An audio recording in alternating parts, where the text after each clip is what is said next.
예, 오늘은요, 부어스예요. 부어스.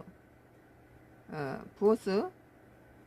2026년도 1월 11일자 기사입니다. 부어스.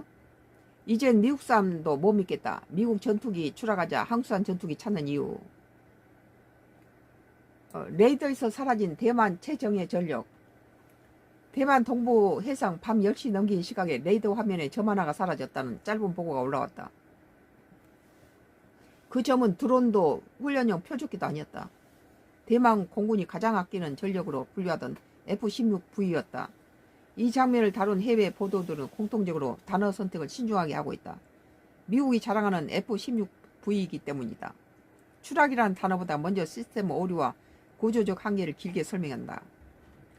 사우스 차이나 모닝 포스트는 야간 훈련 중 임무 컴퓨터 이상 보고 이후 향적이 끊겼다는 점을 강조했고, 로이터는 이 전투기가 대만이 수년간 예산과 시간을 집중 투입한 개량행위였다는 사실을 전면에 배치했다.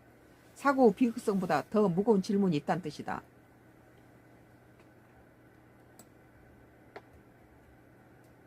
최신 두뇌를 달았지만 멈추는 40년 전 설계. 참 이게 문제라는 거예요.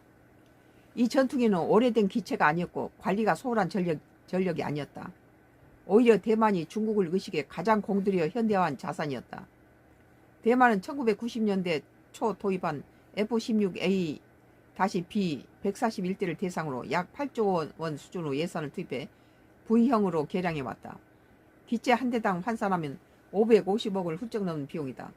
이 정도면 신규 전투기 도입과 맞먹는 투자다. 그런데 외신의 시선은 성능이 아니라 구조로 향한다. 왜 최신 장비를 얹었는데 야간 구름 속에 기체가 버티지 못했는지, 왜 조종사가 공간 인식을 잃은 상황이 발생했는지에 초점이 맞춰진다. 최신 두뇌를 달았지만 멈추는 40년 전 설계라는 문장이 반복되고, 그 고성능 반도체는 낡은 메인보드에 얹어놓은 구조라는 비유가 등장한다.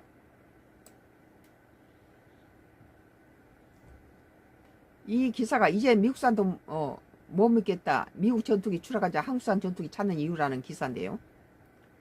개량의 끝에 드러난 유지비 함정.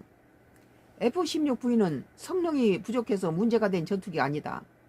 오히려 레이더 탐지, 거리, 데이터 링크 처리랑 공대공 미사일 통합 범위만 놓고 보면 여전히 위협적이다. 문제는 그 성능을 유지하기 위해 필요한 안정적 비용이 기하급수적으로 늘어난다는 점이다. 대만 공군 내부 자료를 인용한 해외 분석에서는 F-16V의 가동력 유지를 위해 투입되는 연간 정비 시간이